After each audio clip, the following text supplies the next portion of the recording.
Obrigado por você ter clicado no meu canal. Deus abençoe sua vida. Seja bem-vindo. Eu me chamo Josué. Hoje nós estamos aqui para a nossa 10ª aula da lição dos adultos, a fragilidade humana e a soberania divina. No decorrer desses dias, meses e semanas, nós já temos visto aí algumas lições importantíssimas sobre o livro de Jó, e você pode acompanhar as nossas lições que já foram gravadas aí no nosso canal. Hoje nós vamos estar falando sobre a 10ª lição, a última defesa de Jó, e o tema da nossa lição vai abordar o fim do discurso de Jó com seus amigos. Antes de iniciarmos, eu gostaria de fazer alguns avisos aqui. Nós sempre temos pontuado, mas talvez você esteja chegando aqui pela primeira vez e é bom saber. Todos os slides que nós utilizamos aqui nas nossas aulas estão disponíveis no nosso canal no Telegram e você pode entrar lá e baixar de graça o conteúdo. O link para você entrar lá está aqui na descrição do vídeo. Você entra lá e você consegue baixar gratuitamente. A segunda coisa que eu gostaria de falar é que o seu like é muito importante para franquear esse vídeo, para colocar ele lá em cima, e o seu compartilhamento nos ajuda a levar a mensagem a mais longe, a mais pessoas. Então eu conto com a sua colaboração e que em tudo Deus seja glorificado. Nós temos sempre o costume de, antes de iniciarmos a aula, nós orarmos aqui pedindo a direção de Deus, a graça de Deus. Então vamos orar e fique comigo que eu tenho certeza que você vai ser abençoado com a aula de hoje. Vamos orar.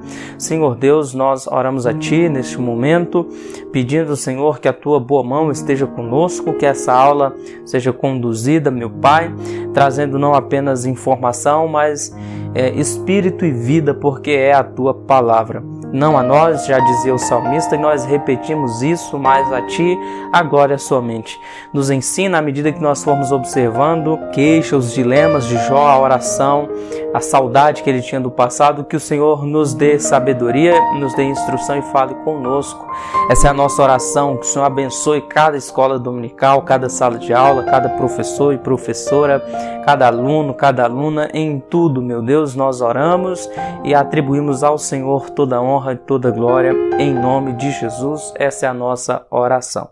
Então a nossa lição, a última defesa de Jó, ela tem por textual Jó, capítulo 31, versículo de número 4, que diz assim: ou não vê ele os meus caminhos e não conta todos os meus passos? É a indagação de Jó.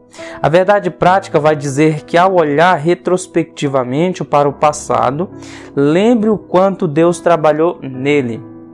Então é sempre importante, diante do dilema do nosso tempo presente, diante da nossa dor, do nosso sofrimento, nós nos esquecermos do que Deus já fez no passado.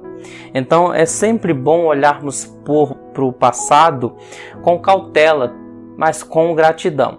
O passado, eu diria que é como o retrovisor do nosso carro. Nós não prosseguimos viagem apenas olhando no vidro do retrovisor. Isso pode ocorrer um acidente. Nós olhamos lá para termos uma orientação e focamos o nosso olhar naquilo que está diante de nós, naquilo que nós estamos vivenciando e a trajetória que o percurso nos direciona. Da mesma maneira, a nossa vida deve ser assim.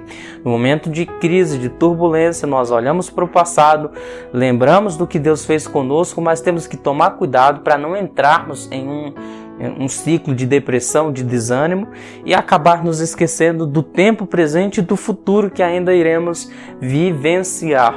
Nós somos produto do nosso passado, das escolhas do passado. O que eu sou hoje, o que eu estou vivendo hoje, é tudo resultado daquilo que eu plantei e do que eu colhi lá atrás. Então, dependendo do que nós fizemos lá no passado, hoje nós estamos sendo vítima daquilo que nós vivemos no passado. No entanto, o nosso passado não deve moldar o nosso futuro totalmente. Ele modifica o nosso presente, porque estamos vivendo isso agora, mas dependendo do que você esteja vivendo ou não, você tem a oportunidade de tomar uma decisão agora e mudar, dependendo da vida que você vem tomando até agora. Então você muda agora no tempo presente E o teu presente hoje um dia vai ser um passado e talvez seja um passado de glória, porque quando você chegar lá na frente, você vai se lembrar que tomou uma escolha sábia agora, né? E lá na frente você está desfrutando de coisas maravilhosas. No contexto de Jó, nós vamos ver como que ele foi influenciado nessa declaração dele por lembranças que causaram dor no seu coração, indignação, podemos dizer assim. E no finalzinho, quando Jó encerra o discurso, o autor diz: acabaram-se ou foram as últimas palavras de Jó, ainda que ele venha falar outras coisas, mas no que diz respeito à defesa dele diante dos seus amigos, este foi o último argumento dele, o último argumento. Então é muito importante nós olharmos com atenção para essa aula. É basicamente isso. Os objetivos gerais, os objetivos específicos estão dentro desse comentário que nós acabamos de fazer. Então a nossa lição, ela tem o texto bíblico, da leitura bíblica em classe, a partir do capítulo 29 até o capítulo 31. Então vamos por parte aí, capítulo 29, versículo 1 ao 5, capítulo 30, versículo 1 ao 5 e capítulo 31, versículo 1 ao 5. O autor da revista optou por escolher 5 versículos de cada capítulo. Vamos lá. Jó 29:1 diz assim: E, prosseguindo Jó em sua parábola, disse: Há quem me dera ser como fui nos meses passados, como nos dias em que Deus me guardava, quando fazia resplandecer a sua candeia sobre a minha cabeça, e eu, como a sua luz, caminhava pelas trevas. Como era nos dias da minha mocidade, quando o segredo de Deus estava sobre a minha tenda, quando o Todo-Poderoso ainda estava comigo, e os meus meninos em minha volta ou em roda de mim. Lembre que a palavra quando aparece aqui algumas vezes, referindo-se ao passado de Jó. Jó, então, capítulo 30, versículo 1 ao 5, diz assim: Mas agora se riem de mim. Veja, ele está falando do presente agora. Mas agora se riem de mim os de menos idade do que eu, cujos pais eu teria desdenhado de pôr com os cães do meu rebanho, de que também me servia a força das suas mãos, força de homens cuja velhice esgotou-lhe o vigor, de míngua e fome se debilitaram e recolhiam-se para os lugares secos, tenebrosos, assolados e desertos. Apanhavam malvas junto aos arbustos, e o seu mantimento eram raízes dos zimbros.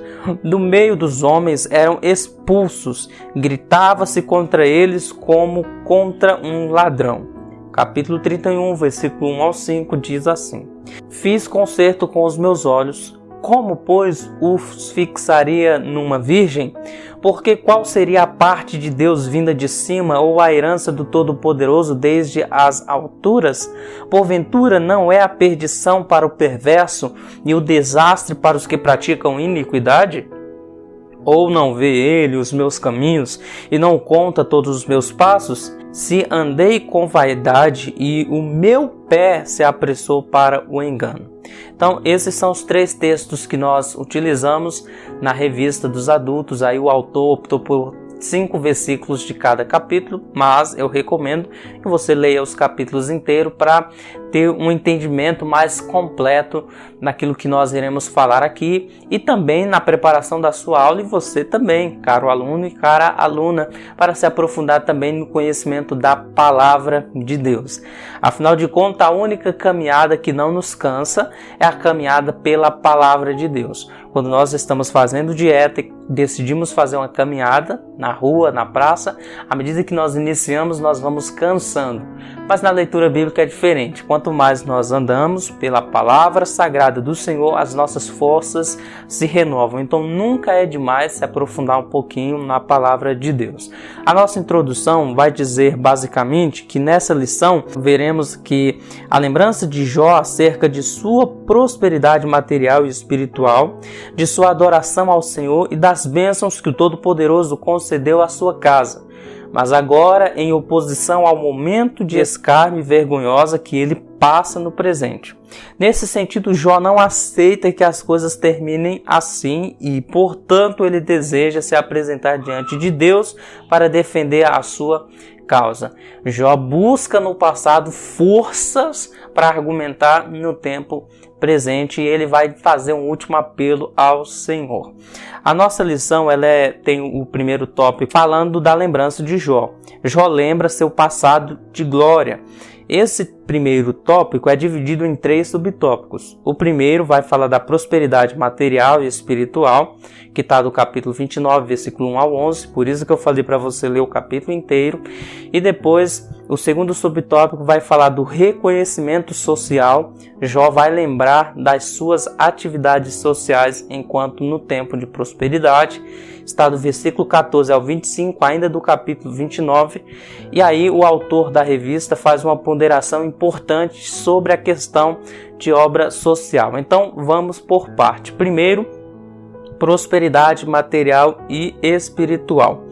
No capítulo 29, Jó recorda das bênçãos do passado, como nós falamos. No versículo 2, ele vai dizer assim: "Ah, quem me dera ser como fui nos meses passados, como nos dias em que Deus me guardava." O Charles Spurgeon costumava dizer que muita gente escreve suas bênçãos na areia, mas grava suas tristezas em mármore. Isso é interessante. Muitas pessoas gravam suas bênçãos na areia, mas suas tristezas em mármore. Não era assim com Jó. Jó ele tinha muito fresco em sua memória as bênçãos. Jó não escreveu as suas bênçãos na areia. Jó não se esqueceu do que Deus fez por ele no passado. A memória de Jó não se esqueceu do que Deus fez por ele no passado. Talvez por isso ele tenha dito aquilo para sua esposa. Como eu poderia aceitar os bens de Deus e também não o mal? Deus me deu, Ele mesmo tomou, bendito seja o nome do Senhor. Isso implica em que lembrança grata implica em um coração grato. Jó ele era grato no tempo presente porque não tinha se esquecido que tudo que ele havia conquistado até o momento era Deus quem tinha lhe dado. Que sejamos como Jó, que não possamos escrever as bênçãos de Deus no presente ou no passado na areia, para que quando a prova vier nós não nos esqueçamos do que Deus já tem feito por nós. Prosseguindo então, em tempos de decepção é bom recordar, isso é um fato, os feitos do Senhor. Por exemplo, Salmo 77, verso 10, verso 11, Salmo 42, verso 6. É muito importante que a gente observe essas passagens aí. Só que é uma questão bem crucial que nós temos que tomar atenção, que por mais que seja bom lembrar do passado, porém o passado deve ser um leme a nos guiar e não uma âncora a nos prender. Ou seja, há pessoas que vivem presas no passado e não conseguem andar mais para frente, porque tiveram uma vida de sucesso, de progresso no passado e agora estão na crise. Ao invés de entender que o tempo presente é só um momento e que as coisas podem mudar, podem melhorar, elas se prendem no passado, em tempos de glória. Não, o passado deve ser um vento que nos empurra e não uma tempestade que nos retrai. Então é muito importante, por mais que nós como servos e servas de Deus, você como professor, como aluno, talvez esteja enfrentando uma situação bem complicada no tempo presente. Esse cenário mundial que nós vivemos, né, de complicações gerais, não é fácil para ninguém.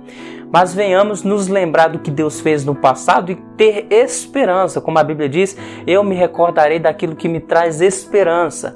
Eu quero dizer para você que o que Deus fez no passado, Ele é poderoso para fazer ainda no nosso tempo presente. Então é bem importante destacar isso aí na nossa aula, que quando Jó se recorda do passado, ele não se recorda para ficar paralisado e estagnado, mas como um suspiro de alguém que vai usar a sua última força para tentar sair dessa situação, que no caso de Jó é o apelo, o anseio, a busca por uma audiência com o Senhor, que lhe fará justiça. Prosseguindo então, nós vamos ver aí a prosperidade material e espiritual de Jó ainda. E Jó ele era uma pessoa que era muito próspera espiritualmente. É sugestivo Jó mencionar que a sua maior alegria era a presença de Deus em seu lar. Jó capítulo 29, versículo 2 ao 6, quando ele vai mencionar que ele glorificava a Deus, ele sente saudade quando ele se sentava à mesa, Deus era a sua candeia, né? Ele era alguém iluminado e os seus filhos estavam à sua volta. Então Jó menciona isso. Para Jó, Deus cuidava dele e compartilhava com ele sua amizade, como está no versículo 4, quando ele diz que a luz de Deus estava sobre ele e a sua presença estava com ele e seus filhos. Para Jó, Deus era a fonte de toda a riqueza e sucesso que ele possuía. Quando ele lavava os pés no leite e da rocha corriam ribeiros de azeite, uma linguagem metafórica para falar da prosperidade de Jó em meio ao seu rebanho e em meio à sua fazenda. Leite e azeite fala de prosperidade. O problema de nos concentrarmos tanto nas glórias do passado, portanto, é a ponto de ignorar as oportunidades do presente. Podemos acabar despreparados para encarar o futuro. Gostemos ou não, o futuro virá. E o grande dilema é como nós estamos em estrutura e em preparo para lidar com o futuro que nos virá. Nós temos que entender que o tempo é corrente e aquilo que passou, passou. Agora nós temos que prosseguir para frente. Eu gosto muito de um texto que Paulo fala lá em Filipenses, se não me falha a memória, capítulo 3, verso 13 em diante, acerca da redenção. Ele fala assim que não julga ter alcançado ela, mas uma coisa faz, que é que, olhando para as coisas que para trás ficam, ou esquecendo das coisas que para trás ficam, prossigam para as que estão diante dele, correndo pelo prêmio da soberana vocação que está em Cristo Jesus. O que Paulo está nos deixando claro é que a vida não pode ficar monótona e parada. Não importa como foi o nosso começo, o que importa é como iremos terminar. E para que terminemos, é importante que não nos detenhamos no tempo presente na situação. Nós temos que estar em movimento, acreditando que Deus está no controle de todas as coisas, nos guiando, nos orientando e nos dando força para viver as circunstâncias que quer que sejam se levantem contra a nossa vida. Prosseguindo então, nosso segundo subtópico vai falar sobre o reconhecimento social, que está aí do versículo 7 ao versículo 25 ainda do capítulo de número 29. Jó, quando vai fazer menção ao seu estado social na sociedade, ele deixa claro que provavelmente ele era um juiz e sentia saudade dessa posição dele. Versículo 7. Jó sente saudade da honra que recebia dos jovens, honra a quem tem honra, isso é bíblico. Jó fazia muito trabalho social, ajudando, por exemplo, pobres, viúvas e exercendo justiça. Jó ajudava o cego e estrangeiros, por exemplo. Jó era rico e honrado. Isso é importante, porque há ricos que não são honrados. Jó era rico e honrado e usava seus recursos e influência para o bem da sua nação. E agora eu cito Matthew Henry, que diz que o caráter de uma pessoa se reconhece por aquilo que ele ou ela valoriza. Jó era um homem de caráter porque ele não valorizava mais a riqueza do que as pessoas.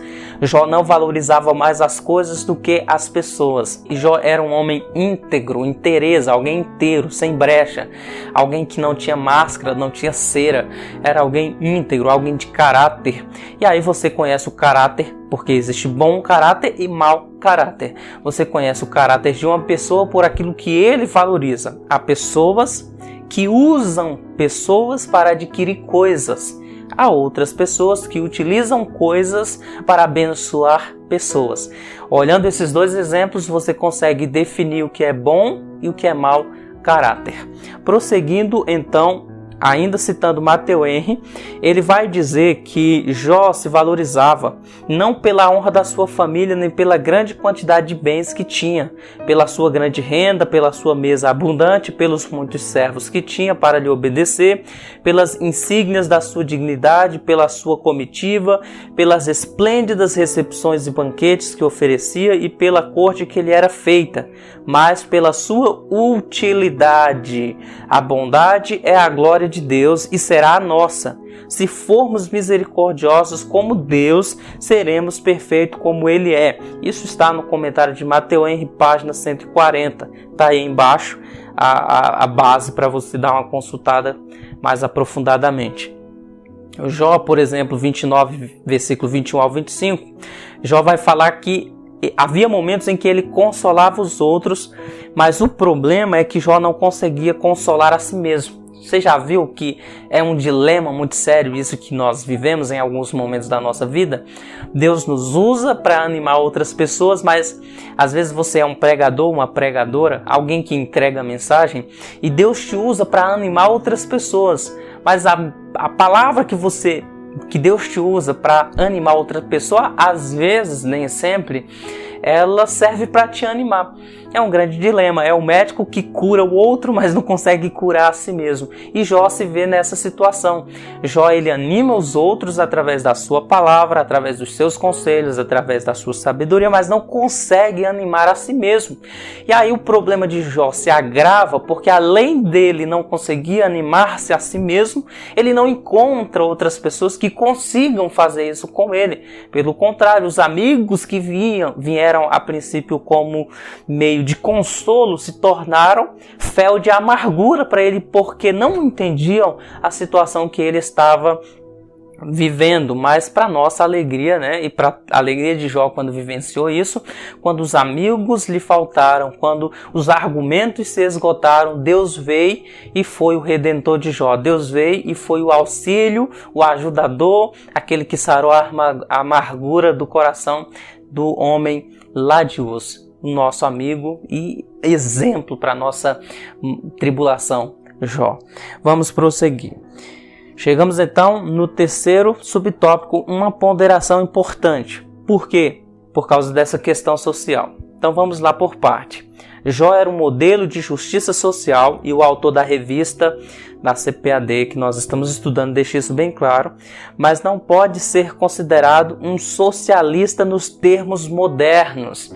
E aí, para a aula não se alongar ainda mais, eu não vou entrar nesse critério de falar o que é socialismo e o que é um socialista moderno. É algo que está envolvido a política. E dependendo do que eu fale aqui é capaz de derrubarem o vídeo. Então, você dá uma pesquisada, se você tem interesse para passar para a sua sala de aula, eu recomendo que você faça isso. Dê uma pesquisada sobre o que é socialismo, socialista nos moldes atuais. No entanto, a ponderação é que isso não nos inibe de fazer boas obras e ações sociais. Como o próprio Jesus Cristo, no dia do juízo, ou no dia da recompensa, podemos dizer assim, ele vai apontar justamente essa questão de obra social. Se não, vejamos. Mateus capítulo 25, versículo 34, é importante notar que não somos salvos pelas obras, mas o salvo tem boas obras. Jesus vai falar assim: então o rei, é uma referência ao Pai, dirá aos que estiverem à sua direita: venham benditos do meu Pai, elogiáveis, benditos do meu Pai, recebam como herança o reino que lhes foi preparado desde a criação do mundo. E aí é importante notar que não somos salvos por obras, tá? É graça. Mas todo salvo tem boas obras. Veja o que Jesus diz, versículo 35. Pois eu tive fome e vocês me deram de comer. Tive sede, vocês me deram de beber. Fui estrangeiro, vocês me acolheram. Versículo 36. Necessitei de roupa e vocês me vestiram. Estive enfermo e vocês cuidaram de mim. Estive preso e vocês me visitaram. Então os justos lhe responderão: Senhor, quando te vimos com fome e demos de comer, ou com sede, te demos de beber? Quando te vimos como estrangeiro e te acolhemos, ou necessitado de roupas e te vestimos? Quando te vimos enfermo ou preso e fomos te visitar? O rei responderá: digo-lhes a verdade, o que vocês fizeram a alguns dos meus menores irmãos, a mim o fizeram. Eu não sei quanto a você, meu irmão e minha irmã, mas esse texto dá um aperto no coração, dá um frio na espinha, porque é algo muito sério. Muitas pessoas, muitas igrejas, não podemos generalizar, mas boa parte tem negligenciado a boa ação, a obra social, a ajuda ao próximo. louvo a Deus porque existem juntas de missões, existem muitas igrejas, muitas pessoas abençoadas. Eu particularmente conheço um irmão que é envolvido com esses trabalhos. E aí Jesus está deixando bem claro, né, que as pessoas serão reconhecidas. E é importante, talvez eu esteja errado, mas muitas pessoas que fazem esse tipo de trabalho são pessoas anônimas, são pessoas que não são conhecidas, são pessoas que não estão na mídia. Daí eu já ouvi isso do meu pastor uma vez e eu quero compartilhar com você. Que talvez o céu seja uma das maiores surpresas que nos aguarda. Porque nós achamos que as pessoas que são extremamente honradas aqui na terra serão também igualmente honradas no céu. Mas isso não é regra. Pode ser que de fato sim, mas isso não é regra. Talvez, já dizia o meu pastor, que as pessoas mais honradas lá no céu são as que são mais desprezadas aqui na terra. As que serão mais vistas lá, é lógico que a glória sempre é de Deus, mas Deus vai honrar, novamente eu repito, honrar quem tem honra. As pessoas que são mais anônimas, que fazem a obra não para ser vista, não para querer glória, mas porque amam o Deus da obra, serão recompensadas por Deus. E aí eu já abro um parênteses aqui para fazer uma aplicação também ao seu coração, que talvez você tenha se doado, você tenha se dobrado, você tenha se dado na obra do Senhor e muitas pessoas não veem isso. E talvez o diabo possa até lançar uma seta aí na tua mente, no teu coração, tentando fazer você achar que não é valorizado, que as pessoas estão te desprezando e fazer com que a chama do teu coração se esfrie e você acabar se deixando enganar por esse fator. Mas não se esqueça que um copo de água, é a Bíblia quem diz, quando é servida a um servo, como se você estivesse servindo a Deus, você vai receber a recompensa ou o galardão de profeta no contexto, né? Você recebe o mesmo galardão, a mesma honra daquele que está fazendo. Então não necessariamente você precisa estar na frente sendo visto, mas faça de coração como se estivesse fazendo para Deus e espere, porque a recompensa vem de Deus. E afinal, que recompensa maior nós almejamos, senão a que já temos, que é a de sermos chamados filhos de Deus, não é verdade? Chegamos então no nosso segundo tópico. Jó lamenta seu estado presente. Vimos Jó lamentando o seu passado e agora vamos ver Jó lamentando o seu presente. Esse tópico é dividido em 3 subtópicos, que são os seguintes. Primeiro, desprezado por parte dos jovens e das classes menos favorecidas, está no capítulo 30, versículo 1 ao 23. Em segundo lugar, o segundo subtópico vai falar do abatimento físico e emocional que Jó se encontrava, vai do versículo 16 ao 31 do capítulo 30. E o terceiro subtópico é uma pergunta. Teria Deus abandonado Jó? Boa pergunta. Vamos lá. Desprezado por parte dos jovens e das classes menos favorecidas. Jó, no capítulo 30, versículo 1, ele começa dizendo: mas agora, tempo presente, eles zombam de mim, homens mais jovens que eu, homens cujos pais eu teria rejeitado, não lhes permitindo sequer estar com os cães de guarda do rebanho. Não que Jó fizesse isso, tá? O texto não está dizendo que Jó fazia isso, mas que eram homens cuja reputação era digno que alguém fizesse isso com ele e mesmo assim essa pessoa não seria injusta, porque esses homens eram homens desprezados, eram homens sem caráter, sem pudor, sem respeito, e mesmo assim Jó não fazia. E o que ocorre é que os filhos desses homens que estão no mais baixo nível da sociedade agora estão desprezando Jó. É incrível porque nesse capítulo aqui você vai ver que eles cuspiam em Jó. Olha que nível de humilhação. Então como que não entender? É compreensível o estado que Jó se encontra, porque imagine a pessoa mais degradante da sociedade. Imagine aí. Imaginou? Pois bem, essa pessoa cuspia em você e te desprezar, zombar você.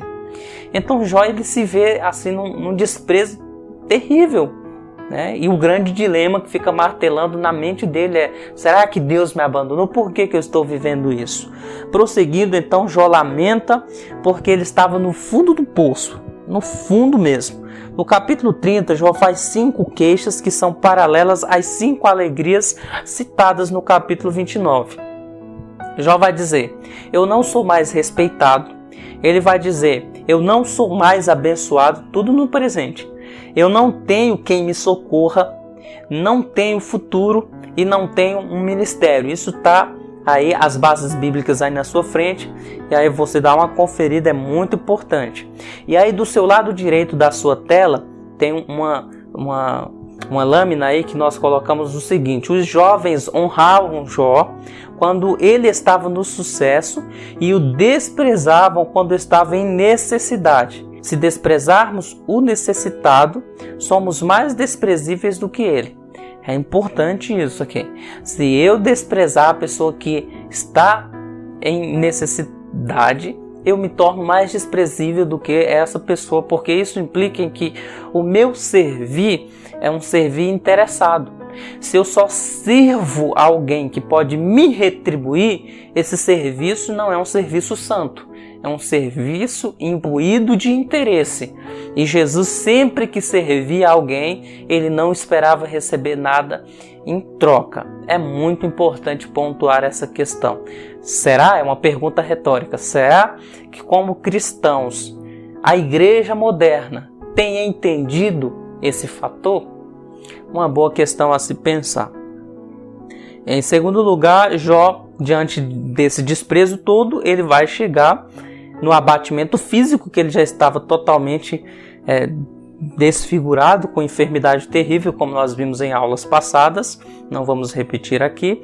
E aí, automaticamente, essa doença, essa enfermidade física foi acarretando também problema emocional. Para Jó, Deus o havia abandonado, ele estava doente fisicamente e emocionalmente abalado. Já estava com a saúde abalada, já estava sem filhos, já estava sem recursos e Jó só tinha a fé em Deus ainda. E graças a Deus ainda tinha a fé em Deus. Faltou tudo, mas a fé permaneceu ali. Graças a Deus que Jó conseguiu ficar com essa fé aí até o finalzinho. Dor constante. No capítulo 30, versículo 17, Jó vai falar assim sobre a sua dor física.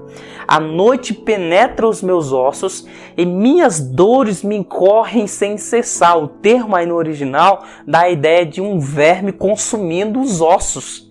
Então é uma expressão bem forte mesmo para falar de uma dor incessante. Durante o dia, Jó não tinha paz. Quando chegava a noite, não conseguia dormir. Quando dormia, ele tinha pesadelo, acordava. Então ele estava vivendo, entre aspas, um inferno na terra, porque era um tormento incessante. E quando alguém vinha dirigir palavras a Jó, eram palavras de acusação. A minha pergunta é como que Jó não ficou doido, né? Então, à medida que nós temos estudado a história de Jó, eu particularmente tenho criado uma admiração ainda maior do que a que eu já tinha, porque é um homem incrível, né? Não tem como olhar para uma história dessa, para um sofrimento desse e não ficar admirado. Glória seja dada ao nome do Senhor pela vida de Jó. Jó passou por sofrimentos, e aí ele se assemelha a Cristo, por sofrimentos que se assemelhavam aos de Cristo. Pessoas desprezíveis teceram falsas acusações contra Jó, da mesma forma fizeram com Jesus. Mateus 26, 59 ao 64. Cuspiram em Jó e cuspiram também em Jesus. O ridicularizaram enquanto ele sofria e da mesma forma fizeram com Jesus. Tornou-se motivo para cantigas de beberrões, Jó, da mesma maneira Jesus também. Jó não sabia, mas estava sendo honrado por Deus ao participar da comunhão dos seus sofrimentos, ou dos sofrimentos de Cristo, como está lá em Filipenses 3,10. Apesar de estar sentado sobre um monte de cinzas, Jó havia sido exaltado da maneira mais nobre possível, participando dos sofrimentos de Jesus. Jó 30:11, eu quero fazer menção disso, que diz assim: agora que Deus afrouxou a corda do meu arco e me afligiu, eles ficam sem freios na minha presença. O que Jó está dizendo é que agora, porque Deus permitiu, a honra dele se foi. A vida dele também estava se indo. O arco frouxo parece significar a perda de forças de Jó. A imagem é clara. O corpo de Jó está frágil e próximo da morte. Jó está dizendo: porque Deus afrouxou a mão, a minha vida está se esvaindo.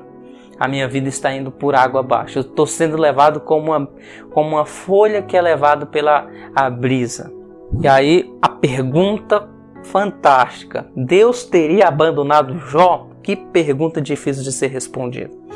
Jó 30, 16 ao 31. Então vai obter-se a resposta, porque a pergunta é difícil, não é pra gente não, porque a gente já viu o texto todo de Jó. Estou falando aqui no contexto dos amigos de Jó, tá bom? Para eles, sim, Deus tinha abandonado. Então quem estava com a razão? Vamos ver.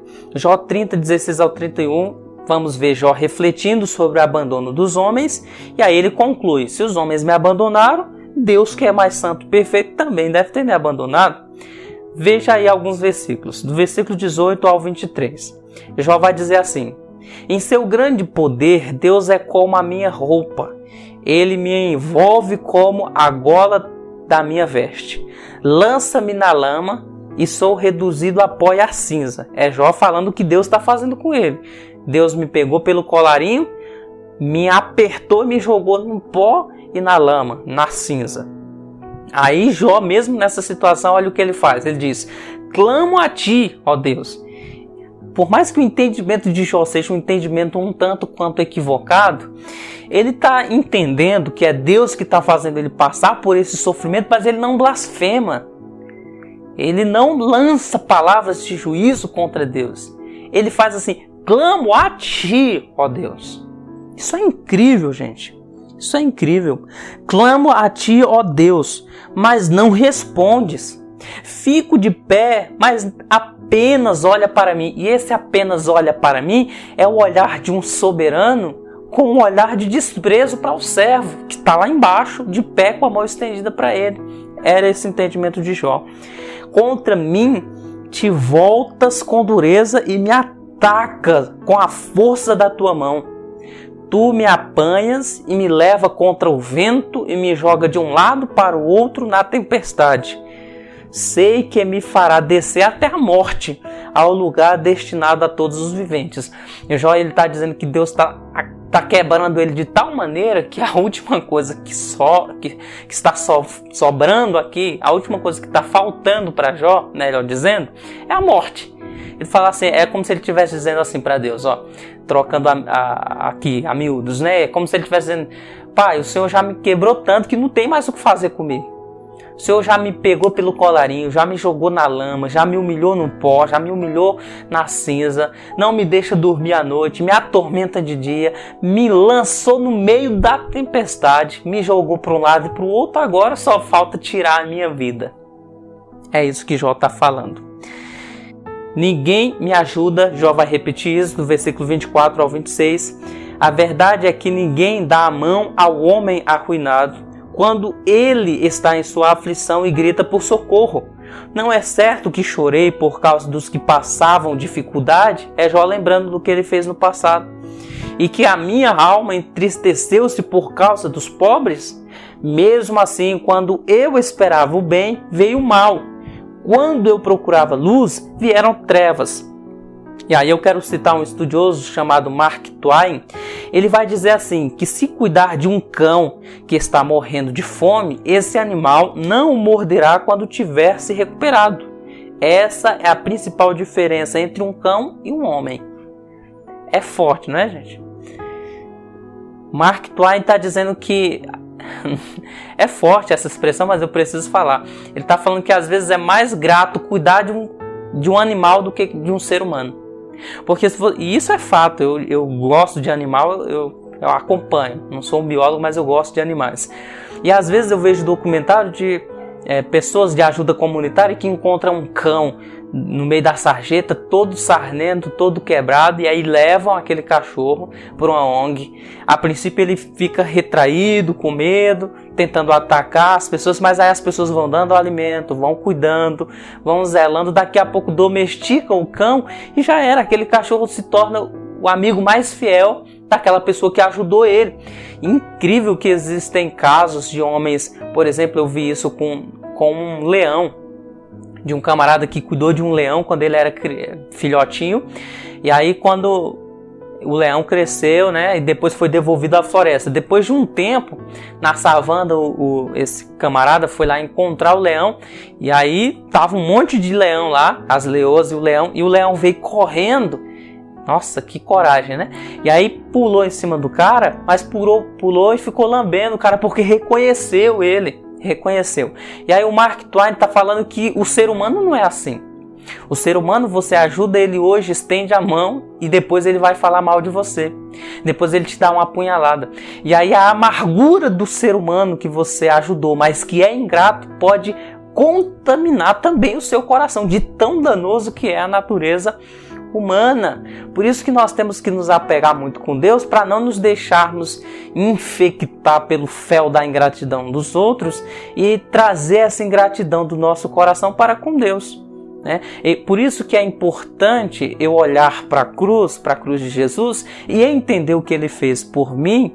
E aí eu entendo que por mais que as pessoas sejam ingratas ao que eu estou fazendo, a cruz de Jesus compensa tudo que eu faço.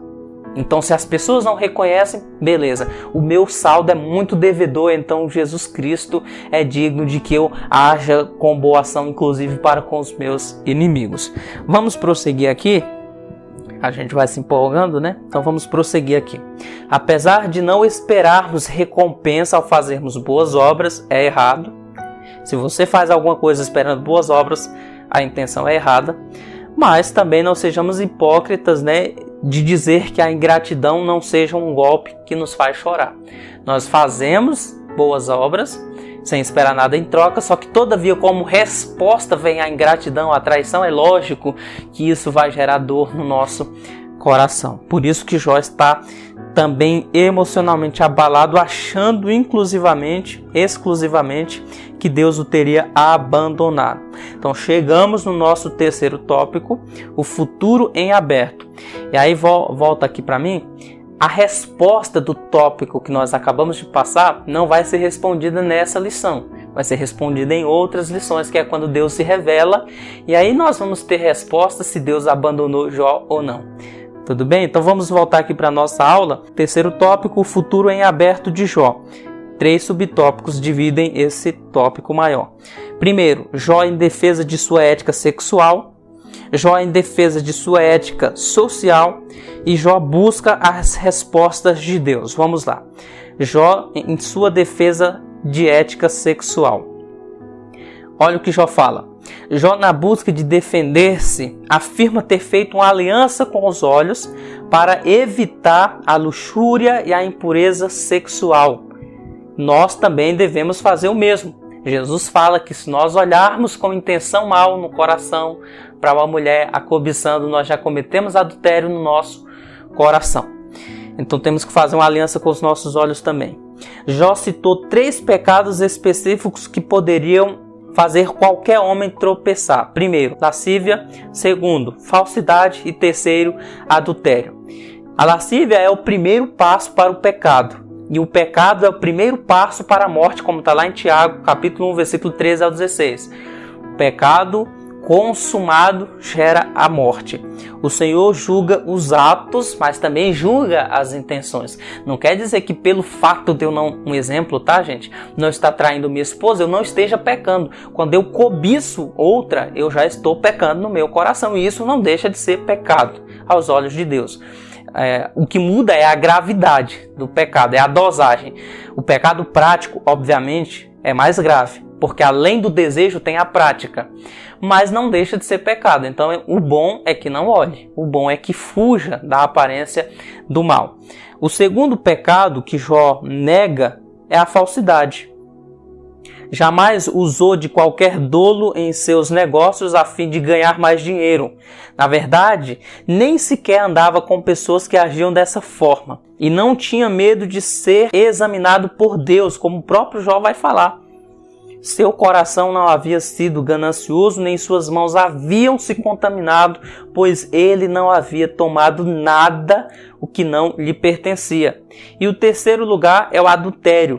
Capítulo 31, versículo 9 ao 12. O adultério começa com a lascívia no coração e que leva a tentativas dissimuladas de satisfazer os desejos pecaminosos. Jó diz que se caso fosse culpado de algum desses pecados, olha como é forte a expressão dele. Ele diz que estava disposto a ver a sua própria esposa tornar-se escrava e amante de outro homem. Então ele tinha certeza do que estava falando. O adultério é um crime abominável que traz consequências vergonhosas e dolorosas nessa vida e julgamentos na próxima. E temos textos aí que eu recomendo que você leia. Provérbios 6, 27 ao 29, Efésios 5, 3 ao 7 e Hebreus 13, versículo 4. Então o adultério, além de gerar danos aqui no tempo presente, gera danos ao futuro. Jó está fazendo uma defesa da sua ética sexual. Ele está falando que fez uma aliança com os olhos para não cobiçar as mulheres, para não atentar para uma virgem, para não cobiçar a mulher do seu próximo.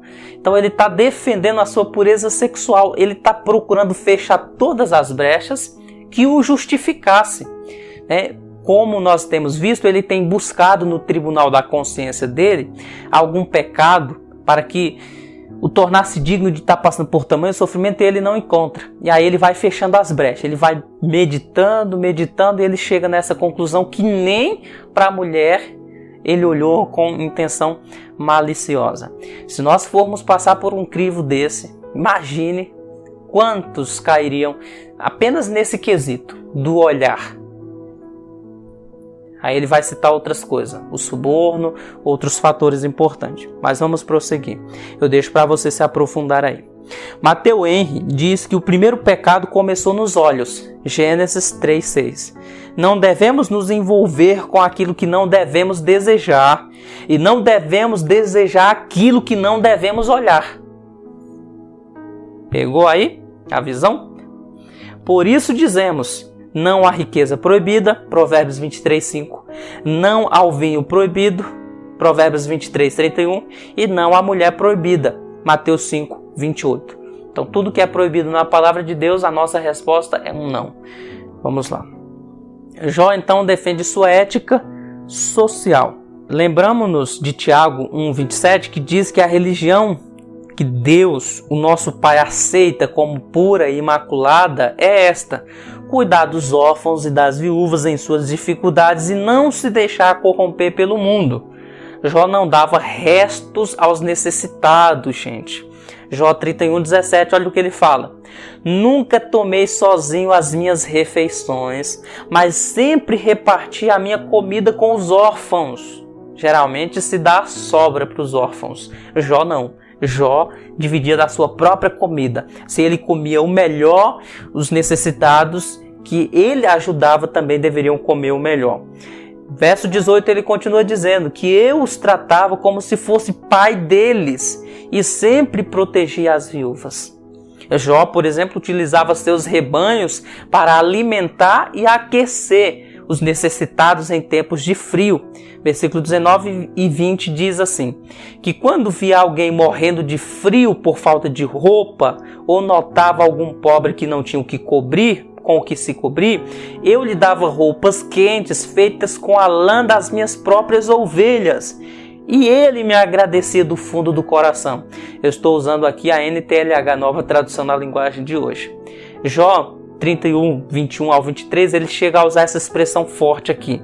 Caso alguém pudesse o acusar, ele diz que se alguma vez fui violento com o órfão, sabendo que eu tinha o apoio dos juízes, então que os meus braços sejam quebrados e que sejam arrancados os meus ombros. Eu nunca faria nenhuma dessas coisas, pois tenho pavor do castigo de Deus e não poderia enfrentar a sua presença gloriosa. O segundo discurso de Jó é que ele defende a sua causa social. Jó é puro, sexualmente falando, ele não tinha esse pecado envolvendo a área sexual, e na sociedade também as pessoas não poderiam apontar Jó como alguém ganancioso, como alguém maligno, como alguém que não exercia o ministério de misericórdia. Depois dele falar tudo isso, ele busca a resposta de Deus, que está no capítulo 31, versículo 16 ao 23. Quando ele diz assim, 31, versículo 35: ah, quem me dera um que me ouvisse, eis que o meu intento é que o Todo-Poderoso me responda e que o meu adversário escreva um livro. talvez uma referência aos seus amigos. Jó sente saudade do passado, lamenta o presente, mas tem esperança no futuro. Quer se apresentar diante de Deus porque está consciente da sua inocência. Sua confiança é de um príncipe que se apresenta diante de um tribunal. Jó 31, versículo 37.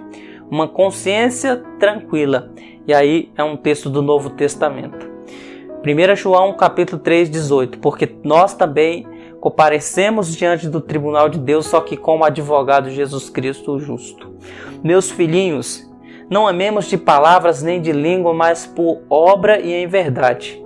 E nisso conhecemos que somos da verdade, e diante dele asseguremos nosso coração, sabendo que se o nosso coração nos condena, maior é Deus do que o nosso coração e conhece todas as coisas.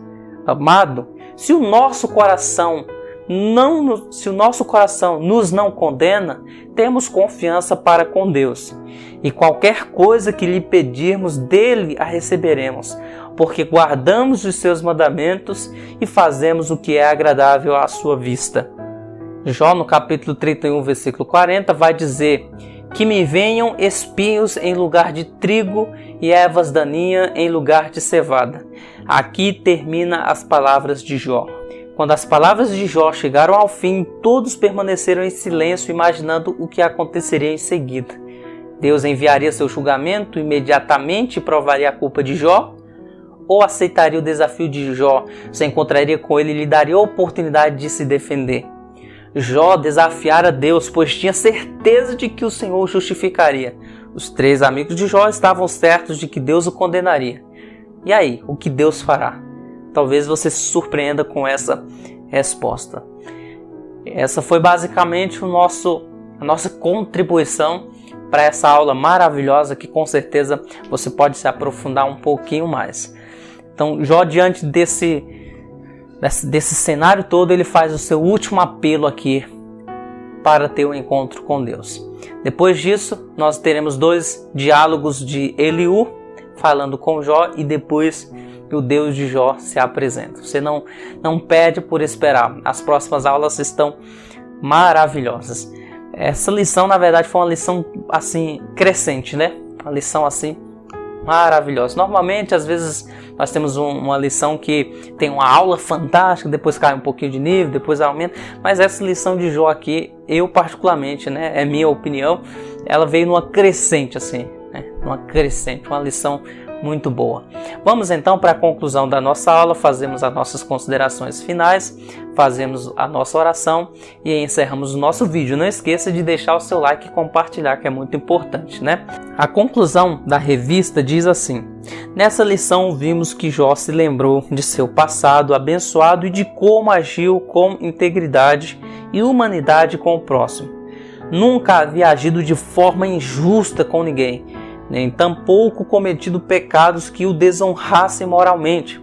Sua integridade estava intacta.